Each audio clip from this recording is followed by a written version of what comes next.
Dearest higher selves, thank you for helping us to take an honest look at ourselves, fears, flaws, and ego included. Thank you for helping us shine awareness and love on these parts of ourselves so that we may live more fully in our light and more fully work our light. So it is, so it is.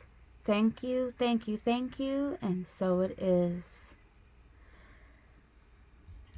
Greetings, beloved multiversal soul familia. We have before us the Rose Oracle for a bit more storytelling for the collective. And as of right now, that is the only objective. Yes. So here we go into the Rose Oracle for some teachable moments and insights by way of oral traditions, utilizing multiple tools and modalities. And in this particular case and in this particular moment, the tools at hand are these cards.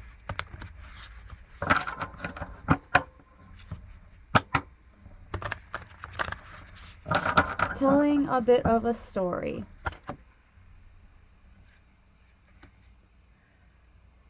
Mother Rose, you were present long before we, and you will continue after we're gone. Bless this oracle and all who use it. May it be a gateway for all to return to ourselves, the earth, and each other. May our connection with the voice of our soul be made stronger with every use. May all who touch it feel cherished, held, loved, softened, and seen. May it deliver insight, understanding, compassion, and guidance that's in the highest interest of all beings. When I'm holding space for another, help me to step out of the way and invite others to connect with the wisdom that exists deep within them. Guide me and all who use it to embrace our ever-changing true nature in the seasons of our lives with compassion, understanding, and grace. Show us how we can plant ourselves here more deeply than ever before. Thank you, thank you, thank you. So that is going to be the central theme for this session of storytelling. How can we plant ourselves here more deeply than ever before?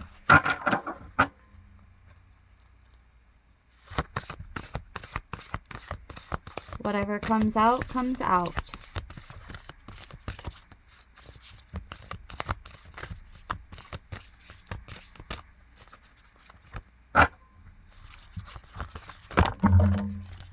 Okay, it appears we have several. We will begin with the ones that turned upright first.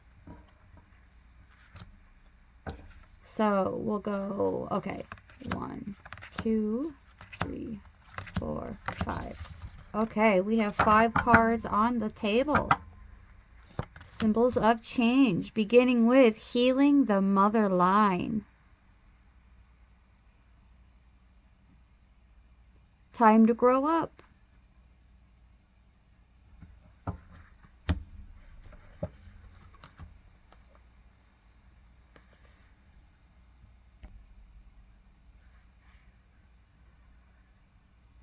We're living in a time of complex healing, especially when it comes to the mother line. Collectively, we're facing the intergenerational trauma that colonialism and patriarchy have imprinted on us. So many born to mothers who were not mothered themselves. It's time to mend the chain.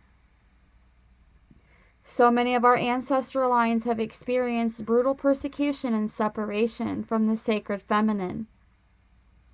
We've been starved of the Great Mother's unwavering embrace and instead told to look only to a male god in the sky. So many were not taught to see the sacred in all things and the feminine in all her stages as sacred, powerful, and holy. This way of living has gone on for too long, and we're all being called to heal it on behalf of our ancestors, both past and emerging. Healing is possible. It may not be straightforward or easy, but it's possible. It can be felt forward and back. Your ancestors past and future are singing with you. It's time to release our mothers all the way back for what they may not have been able to give. To find a way to cultivate the loving mother within. To treat ourselves with the same deep reverence, adoration, understanding, and compassion that we longed for all along. We can be that for ourselves today, beloveds. We can meet ourselves where others could not. And as you do, future ancestors will bless you for finding the courage to release and heal deep.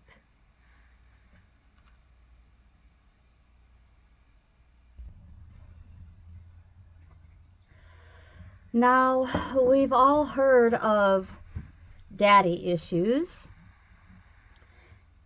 And as a matter of fact, it came out in the cards yesterday when I was doing the first round of videos for the Southern Hemisphere 2024 in review.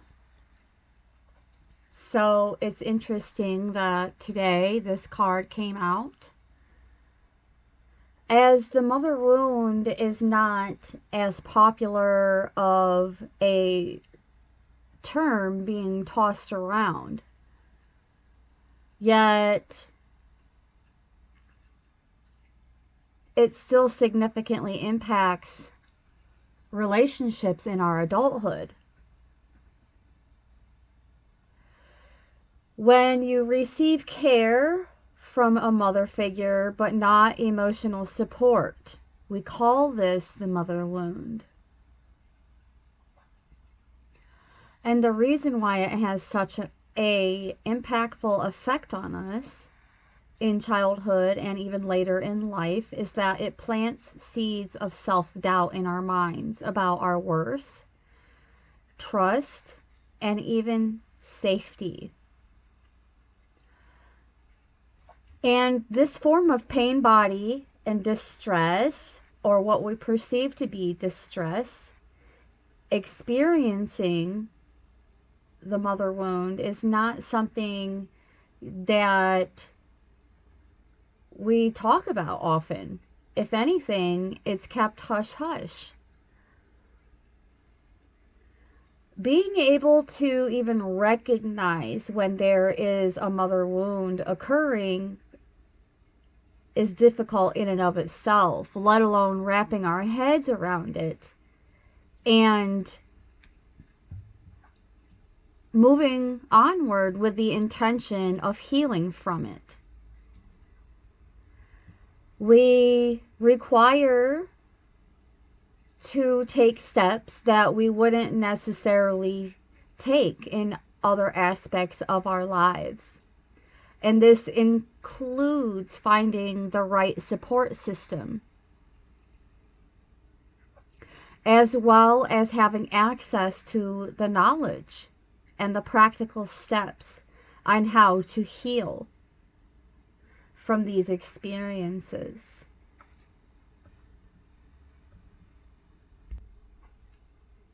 Bear in mind that there are variations in the societal expectations between a mother and a father, which further draws our attention to the difference between a mother wound and a father wound due to these expectations.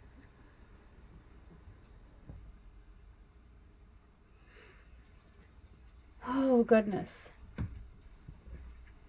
So, the typical role of a mother figure is to be that nurturer, to offer that love, teaching acceptance, showing acceptance. And when this doesn't occur, excuse me. Oh, I need to take a little sip of something over here to wet my whistle. I have a little scratchiness in my throat.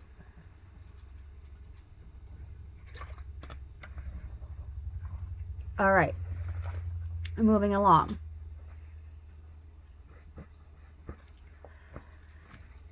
Although similar,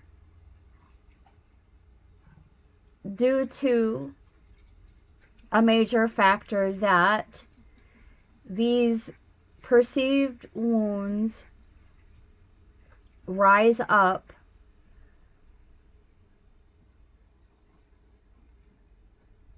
when we feel as though we're experiencing some form of neglectful parenting. The father wound occurs when they are physically absent, emotionally abusive, cut off, or extremely critical.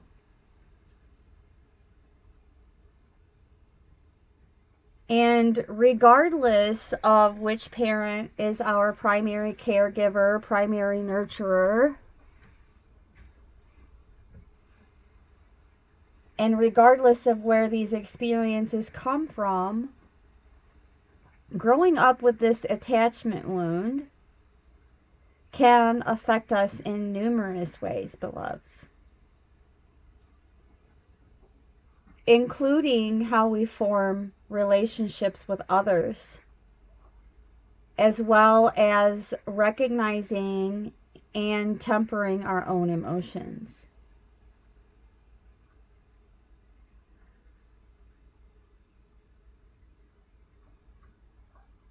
The most important distinction is that lack of emotional support.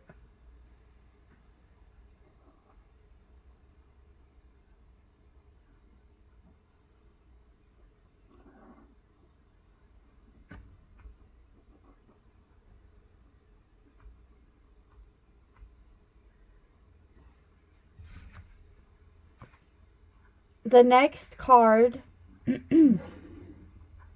to hit the table face up was the Lineage of the Rose, a soul call.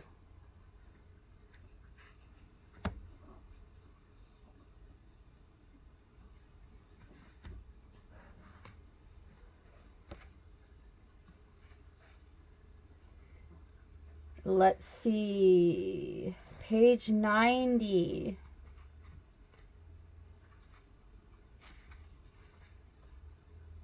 How are you being called to commit more deeply?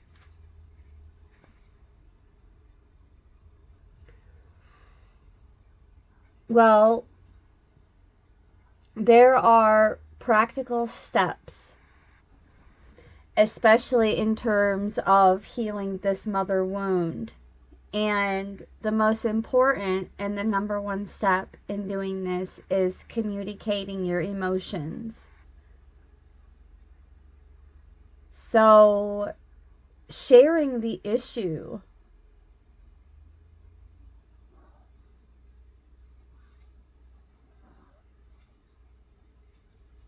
and it can feel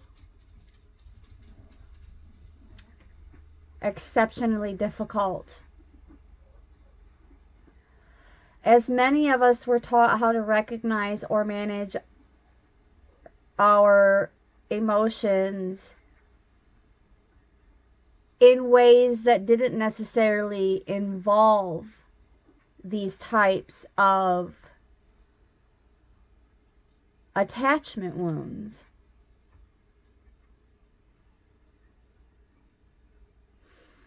So it's important for us to sit with what we're understanding and experiencing in terms of our emotions and aim for a bit more understanding, reflecting before we respond.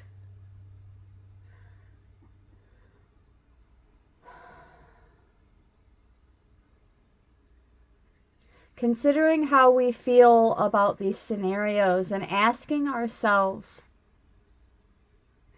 how, when these emotions start bubbling up to the surface, how it relates to our past experiences. And it can be easy to slip into a blame game. Blaming partners for making us be a certain way through our actions. And it's important that we remember we are the ones in control of our feelings. And no one can make us feel anything. So sticking to I statements, like I feel ... fill in the blanks, and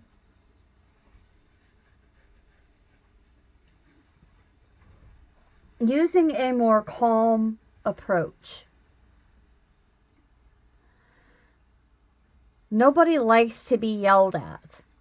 And many of us, when we are being yelled at, we tend to shut down and become just like completely non-productive.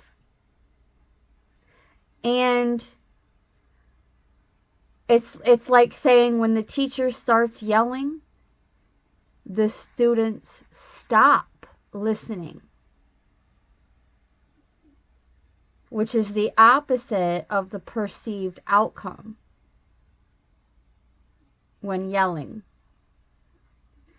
So it's important to be calm while communicating our emotions. Remember, our aim is not to have everyone in the room in shutdown mode. There are breathing techniques as well as other modalities of self-discipline that we can go through beforehand. These attachment issues don't simply go away. They have to be brought to our awareness. And furthermore, we have to answer the call to process them. And then we can either continue to tend with it from there or just let it go. In order to process the attachment, we have to figure out the dynamics of it.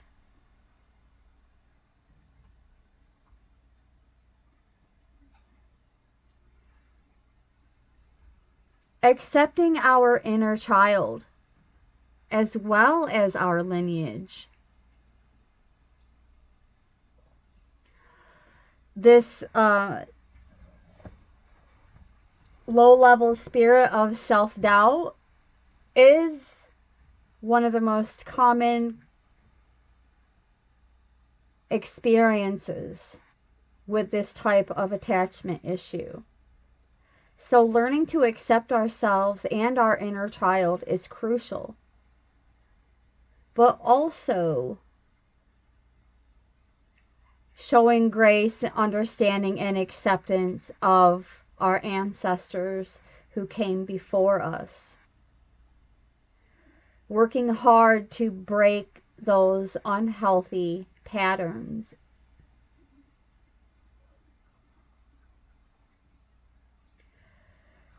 Mindfulness is key because it helps us to become more aware of our projections. It makes us more aware of our pain body. It makes us more aware of when our ego is active by way of these thoughts, beliefs, emotions, and trying to figure out where to begin to tackle these issues, manage them, communicate them.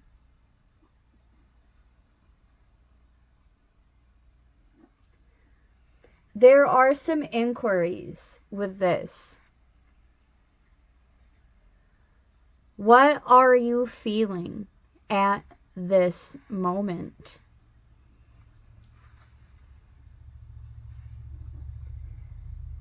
These times, these changes, divisive times, your soul chose to be here right now for this. You're part of a collective team. The mother of us all is the leader, leading to reweave the thread of the rose back into the tapestry of humanity, to make spaces where all people feel cherished and safe, to heal and be healed from the destructive patterns of patriarchy, to be part of the return of, we will just say, the divine feminine and the divine masculine. And if you've been doubting your path, you're being called to look within and trust the whispers and weavings from caverns deep. The way of the mystic rose is walked by few and known by heart, not mind. Try not to overthink. Rather, trust the threads that are woven deep. This card contains with it a confirmation of the inner call and a reassurance that you're not alone in it. You are being thanked for being part of these changing times for humanity. Acknowledged that your devotion to doing your best to support yourself and others in the journey back home, to themselves, to each other, and to the earth. To know that it is available to guide you every step of the way. Speak, sing, and dance with the lineage of the rose. You are led, you are led, you are led. Again, how are you being called to commit more deeply to humanity and the earth? And in this particular session, it's clear that we're being called to heal this mother wound. Because these early feelings of rejection could lay a foundation for beliefs that we aren't good enough to be loved, or that there's something intrinsically wrong with us. Know that there is nothing wrong with you, and you are worthy of love. As this experience is not a reflection of you, but instead demonstrating a skill that your mother was lacking in your childhood and maybe still does now. However, regardless of how much we remind ourselves of our worth, the pain runs deep, making it difficult to heal. With the right support system and commitment to your own healing, these attachment issues can be overcome.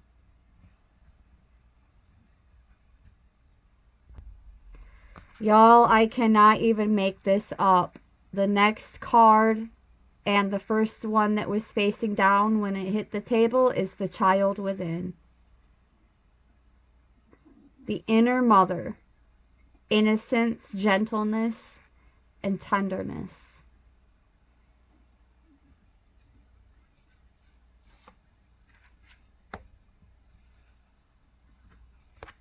I'm going to put the last two cards right here, kind of in frame, but not. So you know, I'm not staging anything or reaching for anything else other than what came out for us.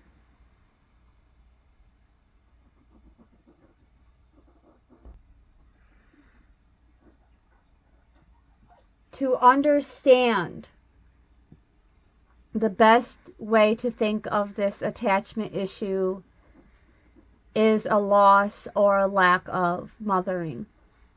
A deficit, typically in a mother-daughter setting or mother-son setting. passed down through generations. And it is a reflection on how we have experienced parenting and how we parent. A way of looking at how current codependency behaviors may be linked to missing elements in the past.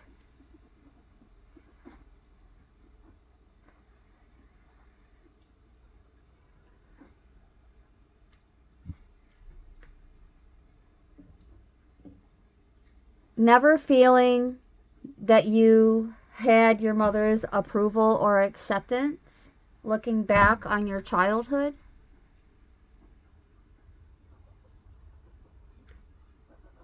Have you been experiencing concerns about not being loved by your mother or not being loved as much as other family members? Do you find it difficult to relate to your mother on an emotional level? Are you experiencing uncertainty about your relationships with your mothers and if it could be lost with a mistake or an accident? Always trying to do better or to be perfect or to attempt to gain your mother's attention and acceptance? Or otherwise feelings of having to protect, care for, or shelter your mother rather than her protecting, caring for, and sheltering you.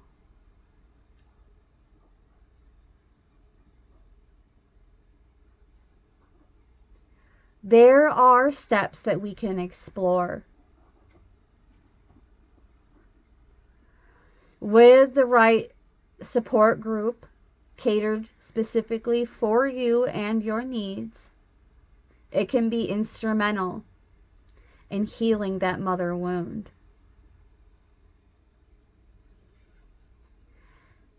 Exploring the feelings of the inner child and allowing those feelings of being ignored, unloved, or unwanted, or not valued to be expressed in a safe environment.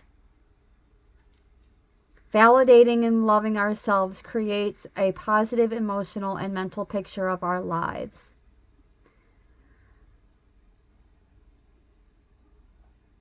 Letting go of the past concept of self-developed by our interactions with our mothers. And setting boundaries,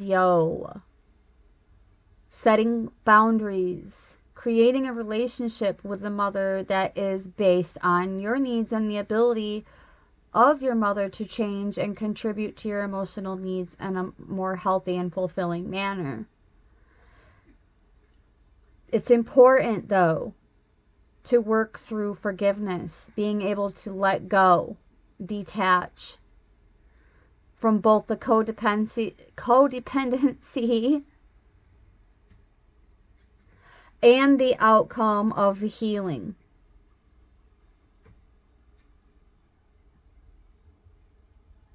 While rediscovering your personal autonomy moving forward.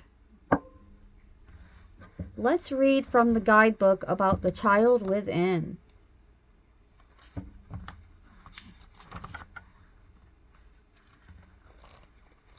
Page 68.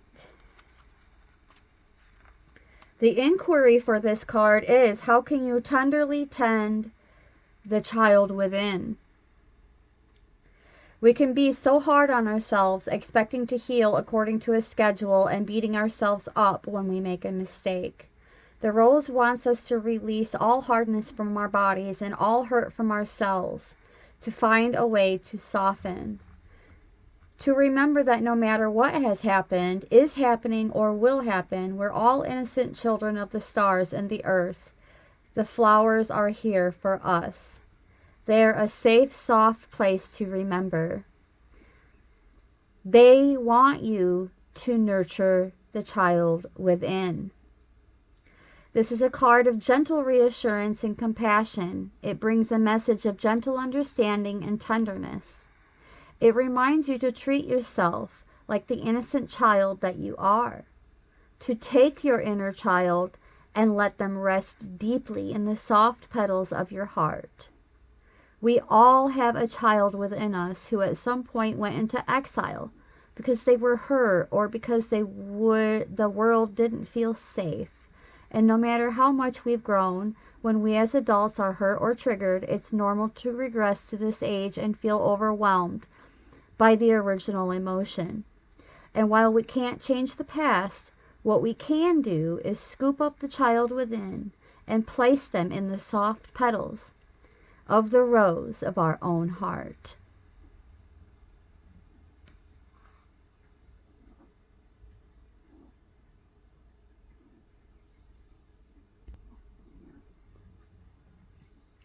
You may have heard of the nature versus nurture debate. Experts have been trying to figure out whether our behavior is influenced by our genes or by our environment we grow up in. And there are differing opinions on that. Some would say that we are 95% ourselves and 5% influenced by our environment. But more often than that, experts will say rather the opposite, that we only are about 5% self and 95% our environment. Genes do play a bit of a role, but how we were raised and the experiences we had growing up play an equally important role.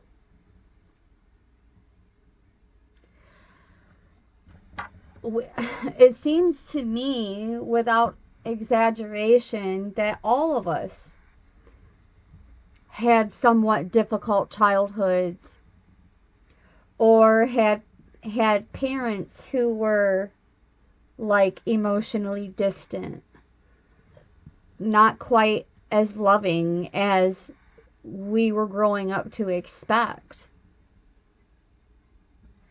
And although they were likely completely unaware of it, these wounds affected our behavior.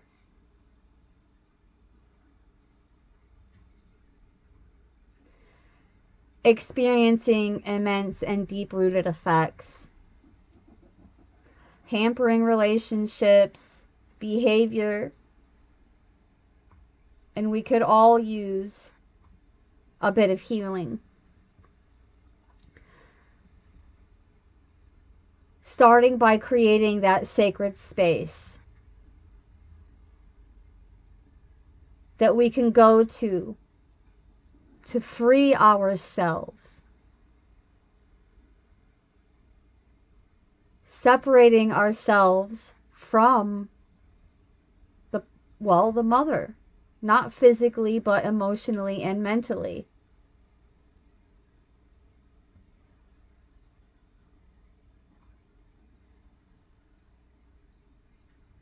It's only logical that if we did not feel as though we were loved as much as we could have been or should have been, then there could have been a development for a deeper longing for that love.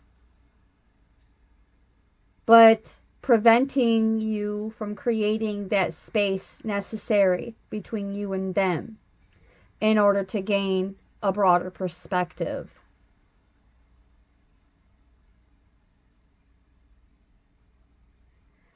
First, you had to ask yourself if you really wanted to live that way. And then get it in your head that you are not them.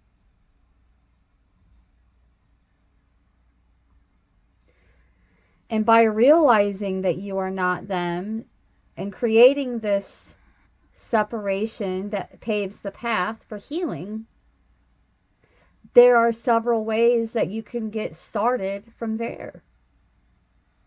Spending more time alone. Getting to know yourself better. Understanding how you tick. What you like. What lights you up.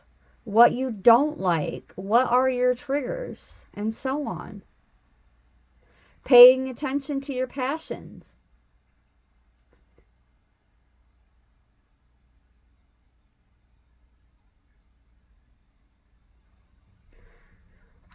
Also, trying new things on a more regular basis.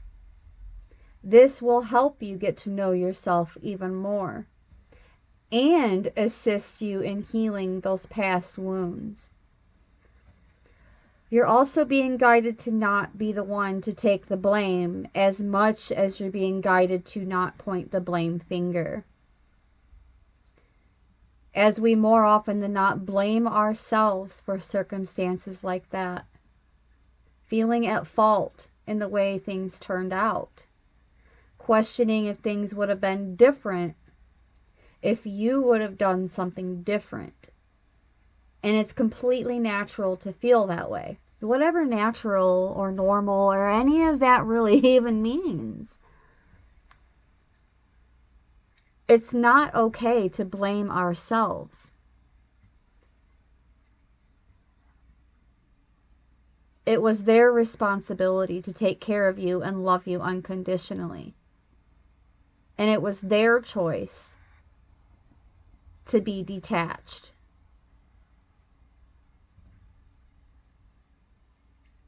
It's more important than anything to understand that the way that they behaved was not your fault at all.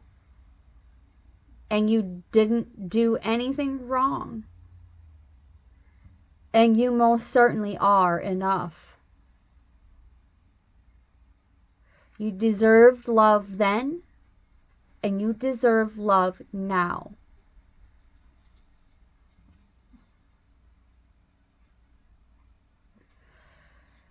Putting ourselves in their shoes most certainly helps.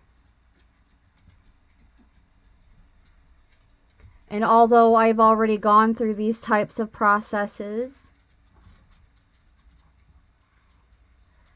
it doesn't hurt to revisit these steps and pay them forward.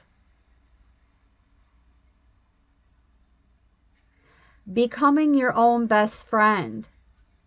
The more true to yourself you become, the most important relationship you could ever have is the one you have with yourself. So don't allow that connection to be hindered due to someone else's behavior. And remember, it's not the person, it's the behavior. It's their ego.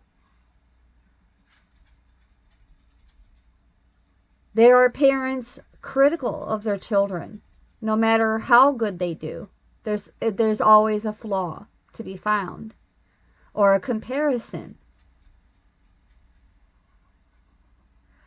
Then there are people out there who simply don't know how, or they can't show affection. And it likely influenced the way that you view yourself.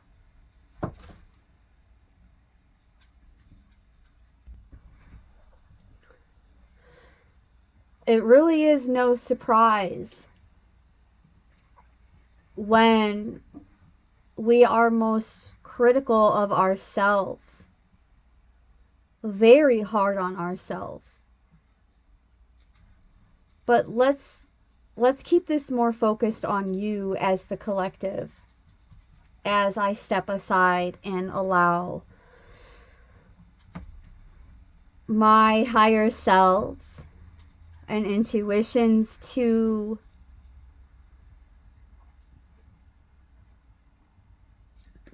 take center stage for now.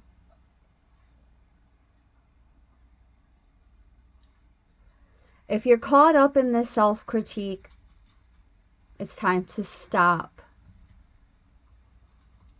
Why are you even doing it to yourself? And that why, ask yourself that. Why am I doing this to myself?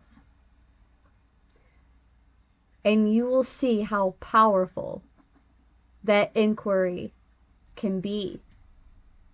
How it could just snap you out of a long, deep slumber you didn't even know you were in.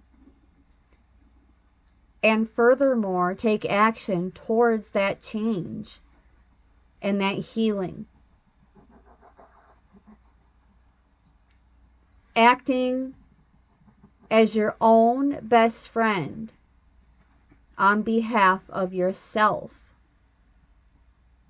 And instead of critiquing yourself, be more gentle and tender. Remember where you came from.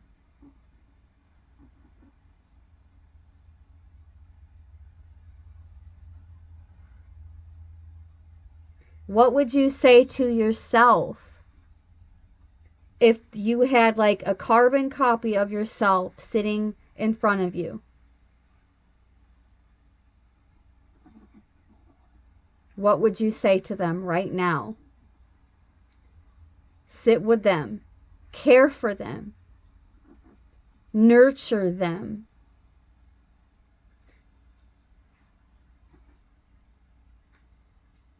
Offer yourself that line of love and kindness, and let it all out. Instead of stuffing it down, let it all out.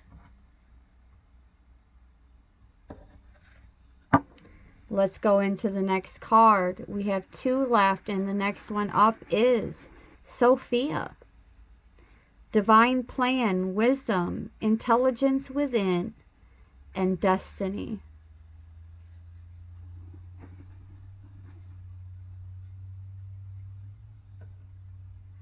You are the architect of your destiny, beloveds. Oops. You are.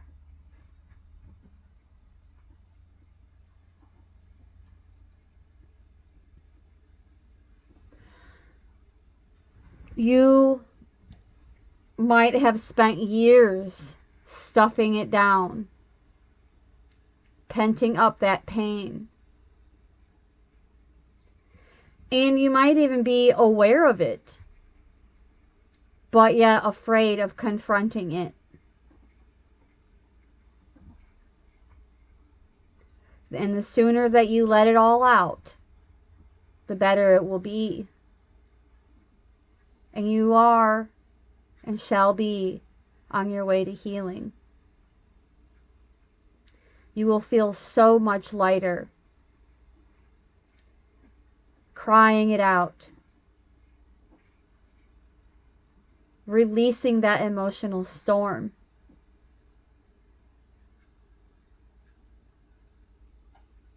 I mean, if you feel like crying, do it.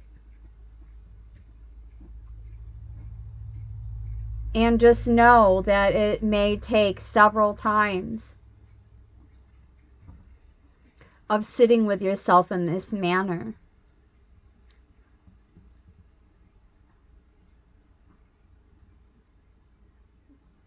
You'll feel much better letting go of all that buried pain.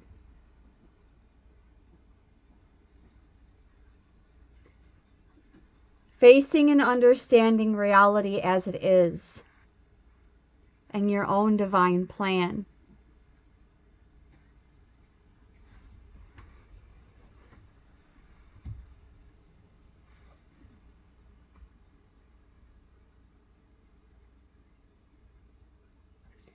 Do yourself a favor and unleash.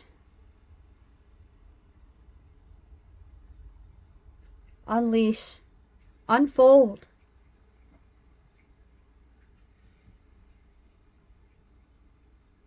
From these unrealistic expectations, hopes that your mother will ever become who you wanted her to become. Some people just don't change. And now that song, Let It Be, popped in my head. Let it be, let it be, let it be. I'm not even trying to sing. I just kind of did when I really just wanted to say it. But viewing things and people the way they are and not the way that we expect them to be or want them to be. Accepting everything and everyone the way it is, as it is, as it is. This will save you a lot of wasted energy and time. Agonizing.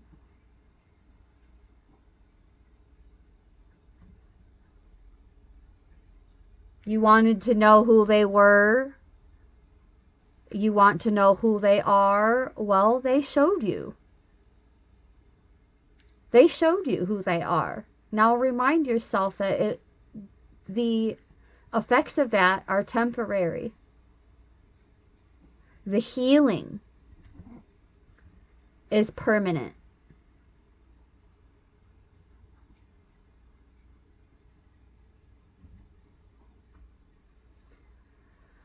Course correcting is also extremely important.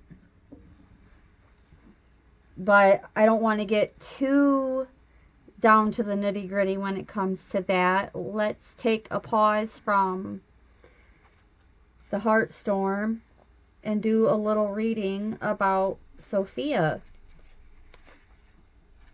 from the guidebook.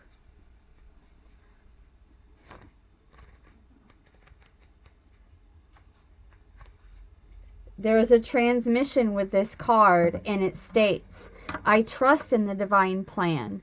Activate the intelligence within my cells and unlock and act on my most expansive destiny now. Sophia is Greek for wisdom, thought to have been a force present at the time of creation and and often presented as a woman. This turns our patriarchal understanding of a sole male God responsible for creation on its head. In the Bible's book of Proverbs, Sophia says, I was present at the beginning of the creation, participating at the side of the Lord in the work of creation. Many scholars and art historians believe that the female figure beside God is Michelangelo's Sistine Chapel ceiling is a representation of Sophia. The philosopher Rudolf Steiner believed that the ancient Egyptian mother goddess Isis was also an incarnation of her. I'm not saying that I subscribe to any of these belief systems. This is just coming directly from the author of this deck and the guidebook. Okay. All this is saying in a nutshell is that feminine energy has been around for as long as masculine, but I'm here to say that there was a time when we were all androgynous, and this illusion of separation, this illusion of duality, this illusion of polarity, while we live in a polarized earthly construct.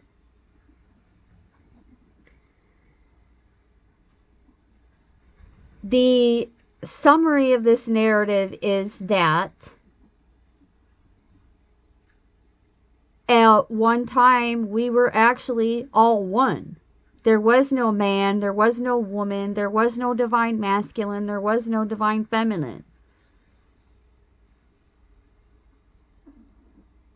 And we're going to realize that throughout part of our course correcting.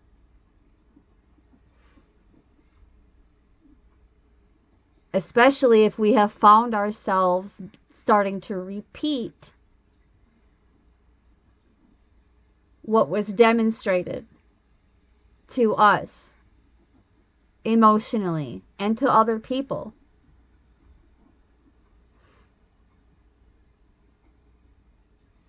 Ever been overly critical of someone's work, realizing later on it was actually pretty good?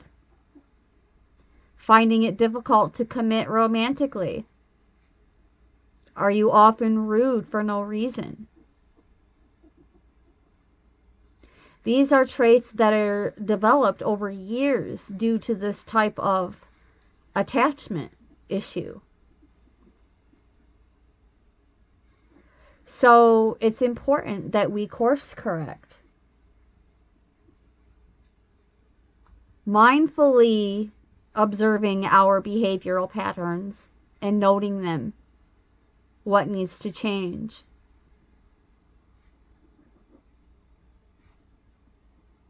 And then get to work on improving. And as we gather up these loose ends one by one, we start perceiving progress over pain. Focus on your thoughts. Turning to spirituality even could be of some benefit. Disclaimer alert, not a doctor, not a diagnosis, not a prescription, not a prognosis. But there is a reason why more and more people are turning to spirituality nowadays. Because it's literally the realm of our existence, our inner work, our inner temple, the dimensions within, immersed to help solve anything that could be troubling us.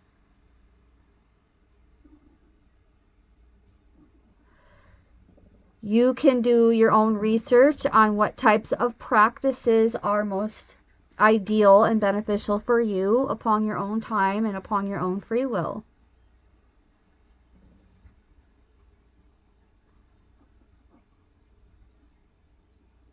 Making sitting in silence and contemplation more of a regular part of our routine. Connecting with our inner being, that inner child, still looking for love and affection.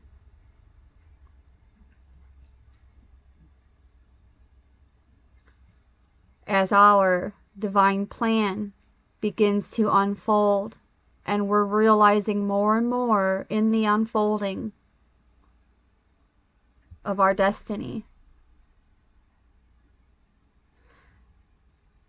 Being more aware of the present moment in a non-judgmental manner.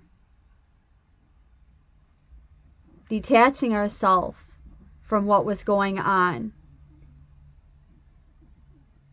to deal with that.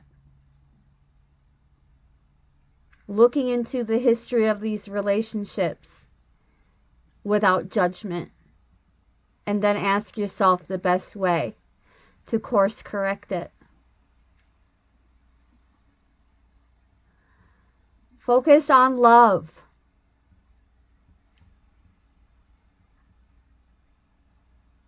Consider how you feel when you are around someone you love and trust in general. Does it feel great? Does it feel awesome to love them and be loved in return? As the absence of love for one person doesn't have to mean the absence of love itself.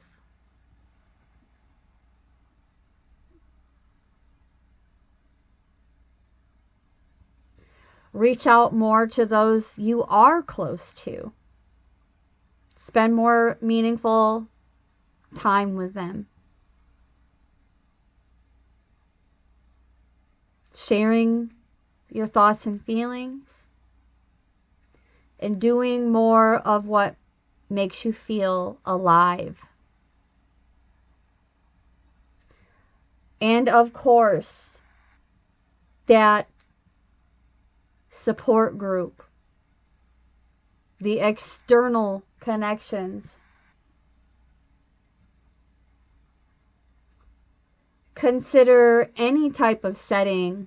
If like one-on-one is not your forte, there are different groups and organizations and societies you can research upon your own time. And you will find on your path of rediscovery that there are several people, quite possibly in a very similar boat as you, but in a better position where they can offer you some guidance in your healing.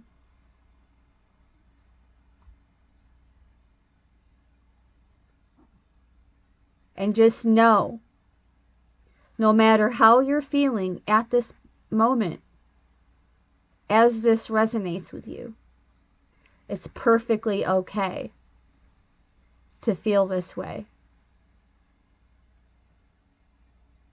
Take your time and even consider second opinions from time to time in what healing modality best suits you and your needs. Be patient, but live to the fullest.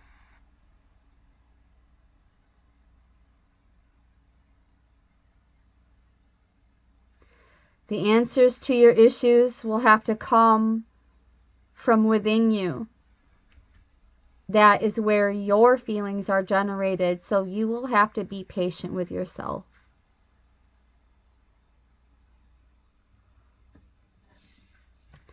Now let's take a look at the last card for this message, and it is Sub Rosa, upside down though. So this to me is like, even though I don't really read these cards in reverse because that's not how they're made and what they're made for, but intuitively I'm just gonna say the obvious. Sub Rosa in reverse is meaning to use your voice more, open up, share more instead of keeping it hidden.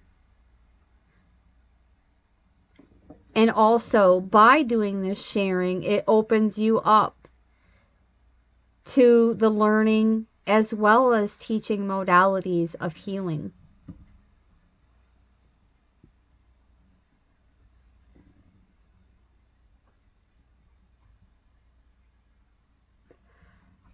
Understand that the older and deeper the pain, the longer the healing will take. But here's the kicker. Once you've made up your mind that you want to heal, you're going to want it to happen fast. This is where that patience comes in.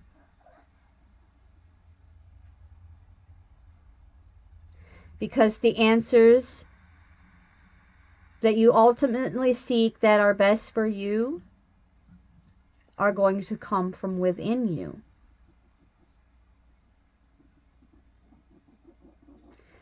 Share your pain with others.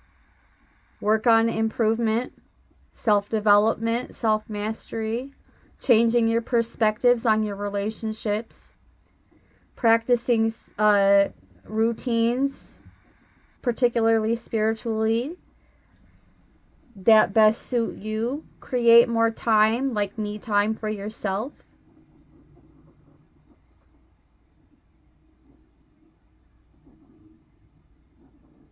And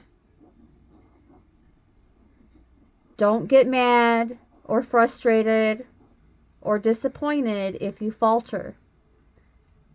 You can always get right back up and begin again.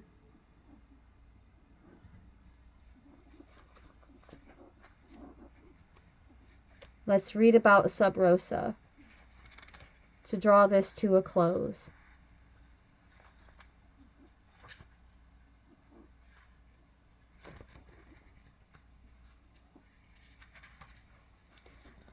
The inquiry with this card is, what are you being called to study, learn more about, or unearth? This unearthing, this unfolding is exactly what I'm talking about. And see, now we can turn this in the upright. The unfolding that we were just talking about. especially involving your other selves, your best friend, your inner child, your mother self.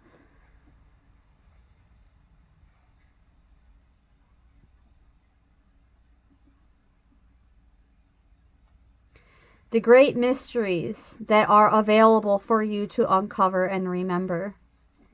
Secrets that are waiting to be found. Teachings that your soul might be ready to learn. Look beyond what your eyes can see and dig a little deeper. You're here to uncover lost wisdom, ancient secrets, and deeper mysteries. Being called to a great study of these mysteries, beloveds. The mysteries of these experiences that only you can cultivate the answers for. Being called to question things and unearth the truths unknown.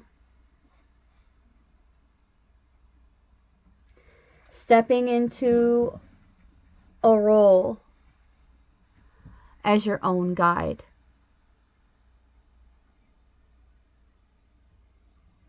And there we have it. Thank you so very much for tuning in. If you made it this far, you are a rock star. With much gratitude and appreciation. If you have anything to share about this topic, feel free to share in the comments below. Again, thank you so very much for tuning in. We may just revisit this topic again. Until next time, brightest blessings, beloved, multiversal, soul, familia.